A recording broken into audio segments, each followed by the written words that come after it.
अब बहुत ध्यान से समझिएगा, इस रेजोल्यूशन ऑफ कंपोनेंट्स में, रेजोल्यूशन ऑफ वेक्टर में हमारे जुड़ने वाला है यूनिट वेक्टर। यूनिट वेक्टर हम यहाँ से निकालने वाले हैं, बहुत ध्यान से समझिएगा।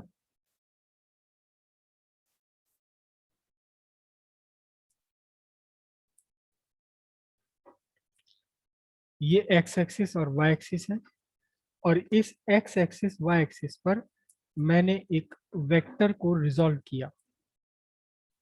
This is a vector. इसको रिजॉल्व किया। रिजॉल्व करने के लिए क्या काम, कि वेक्टर ए के हेड से एक परपेंडिकुलर ड्रॉ किया एक्स एक्सिस तक, वेक्टर ए के हेड से एक परपेंडिकुलर ड्रॉ किया कहां तक, वाई एक्सिस तक, और ये आपके कंपोनेंट बन गए। एक कंपोनेंट तो ये बना, इस कंपोनेंट को आप लिखते हैं ए एक्स वेक्टर। दूसरा कंपोनेंट अलोंग वाई एक्सिस बना, वाई एक्सिस बना, इसे आप लिखते हैं क्या, ए वाई वेक्टर। ठीक है। अब यहां से यूनिट वेक्टर का कंसेप्ट हम यहाँ लगाएंगे रिजोल्यूशन ऑफ वेक्टर में। बहुत ध्यान से समझिएगा, बहुत ध्यान से देखिएगा। ये ए वेक्टर है। ए वेक्टर को आप कैसे लिख सकते हैं, A vector is equal to A dot A cap. A vector है किस किस का, magnitude of A multiplied by unit vector of A. every vector can be expressed in terms of its unit vector. A vector equals magnitude of A into unit vector of A. जबकि हमने लिखा था unit vector of A is equals to what, A vector divided by magnitude of A vector. It is unit vector of A vector. This is A vector. This is magnitude of A vector. बार बार मुझे vector word बोलना होता है यहाँ। हर एक vector को आप इस form में लिख सकते हैं। ये बात हम पहले बहुत बढ़िया डिस्कस कर चुके हैं कि आपके पास कहीं वेलोसिटी है, वेलोसिटी है 5 मीटर पर सेकंड ड्यू ईस्ट। तो आपने इसे एक्चुअल में कैसे लिखेंगे, आप इसे एक्चुअल में लिखेंगे 5 इंटू 1 मीटर पर सेकंड ड्यू ईस्ट। ये 5 क्या है, ये 5 इसका मैग्नीट्यूड है, मैग्नीट्यूड। और ये 1 मीटर पर सेकेंड ड्यू ईस्ट क्या है, ये इसका यूनिट वेक्टर है, जिस वेक्टर की का मैग्नीट्यूड 1 है और इसमें डायरेक्शन है। तो आपने वेलोसिटी को कैसे लिखा, मैग्नीट्यूड इसका, velocity vector V vector equals V magnitude, और इसका क्या साथ इसमें यूनिट वेक्टर वी कैप।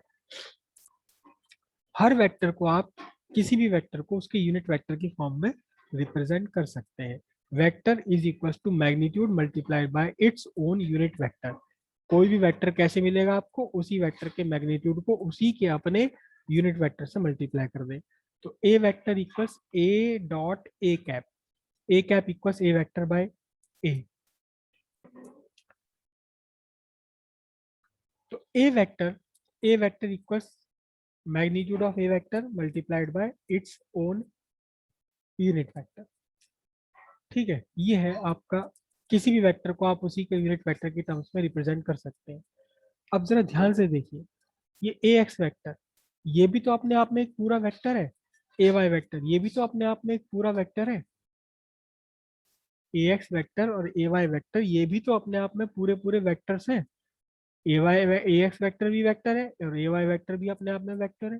तो क्या कर सकते हैं आप, ए एक्स वेक्टर को रिप्रेजेंट कर सकते हैं, ए एक्स वेक्टर को रिप्रेजेंट कर सकते हैं किसमें, magnitude of A X. Magnitude of A X कैसे लिखा जाएगा, A X without vector symbol on it into unit vector of A X. Unit vector represent करने के लिए क्या है, जिस वेक्टर का यूनिट वेक्टर रिप्रेजेंट करना उसके ऊपर ये हैट बना दो, कैप बना दो, टोपी उड़ा दो उसे। इसी तरह ए वाई वेक्टर, ये अपने आप में एक कंप्लीट वेक्टर है। इसे आप क्या रिप्रेजेंट कर सकते हैं, A Y magnitude of A Y into unit vector of A Y. जिसका भी यूनिट वेक्टर आपको रिप्रेजेंट करना है उसे लिखिए और उसके ऊपर बना दीजिए हैट, एक हैट। ठीक है। अच्छा, मैं कोई और वेक्टर बना लूं यहाँ। मैंने देखिए एक ये ग्रीन पेन से वेक्टर बना लिया, ग्रीन पेन से मैंने वेक्टर बना लिया, इट इज बी वेक्टर। दिख रहा है सबको ग्रीन पेन से अलग होता हुआ। अब मैं इस ग्रीन पेन, ग्रीन वाले वेक्टर के कंपोनेंट बनाऊंगा। तो एक कंपोनेंट तो ये बनेगा, it will be written as B X vector. और दूसरा कंपोनेंट वाई एक्सिस के अलॉन्ग जो बनेगा, दिस इज द, ये इसको मैं लिखूंगा क्या, बी वाई वेक्टर।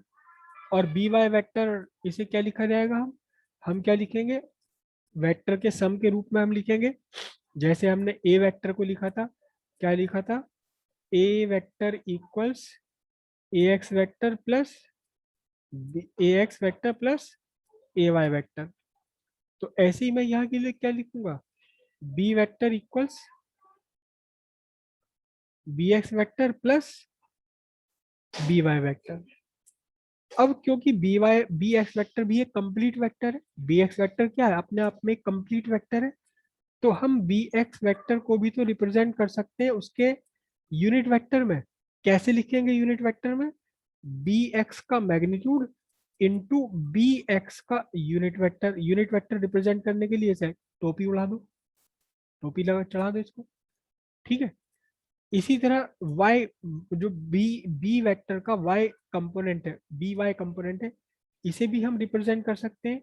किस रूप में रिप्रेजेंट कर सकते हैं, बी वाई का मैग्नीट्यूड और बी वाई का यूनिट वेक्टर।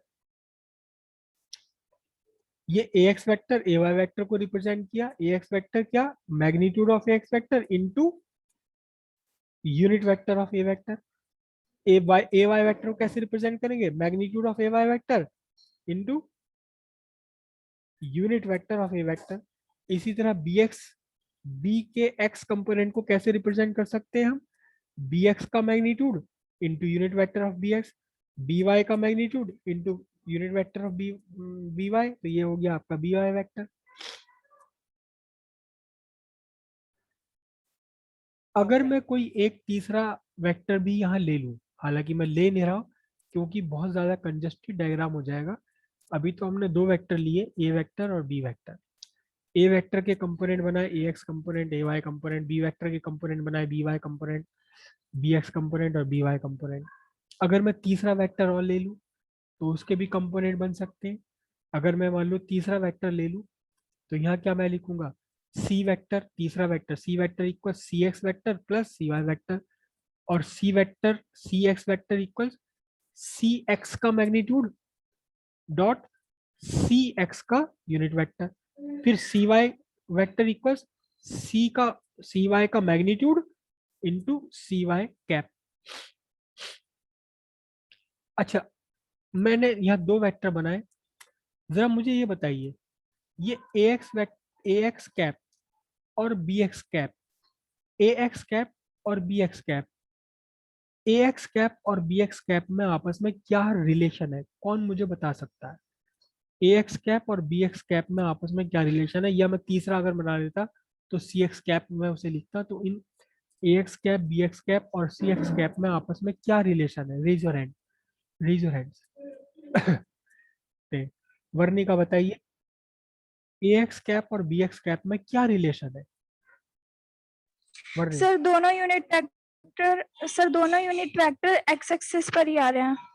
दोनों ही यूनिट वेक्टर है, एक्स एक्सिस के अलॉन्ग है। चलो, उत्कर्ष आप क्या बताना चाह रहे हैं, यही या कुछ और। सर दोनों का magnitude same. Oh very good, दोनों का मैग्नीट्यूड सेम है। जब आपने इतनी बात बताई है तो दोनों का मैग्नीट्यूड है कितना, ये बता दीजिए, दोनों का मैग्नीट्यूड है कितना कितना।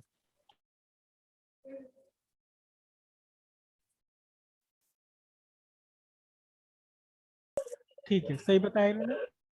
ए X vector B X vector दोनों का मैग्नीट्यूड एक ही है। और सिंपल सी बात है भाई, इसमें सोचने की कोई बात ही नहीं, कोई दिमाग लड़ानी नहीं। अगर यूनिट वेक्टर है तो चाहे वो किसी भी चीज का यूनिट वेक्टर हो, ए एक्स का यूनिट वेक्टर बी एक्स का यूनिट वेक्टर ए वाई का यूनिट वेक्टर बी वाई का, जब यूनिट वेक्टर है तो यूनिट वेक्टर का मैग्नीट्यूड 1 है, यूनिट वेक्टर का मैग्नीट्यूड 1 है, यूनिट वेक्टर का मैग्नीट्यूड 1 है। चाहे वो ए का ए का यूनिट वेक्टर हो, चाहे वो बी का यूनिट वेक्टर हो, चाहे ए एक्स का यूनिट वेक्टर हो, चाहे बी एक्स का यूनिट वेक्टर हो, दोनों के unit vector A X cap और बी एक्स कैप दोनों का मैग्नीट्यूड 1 है।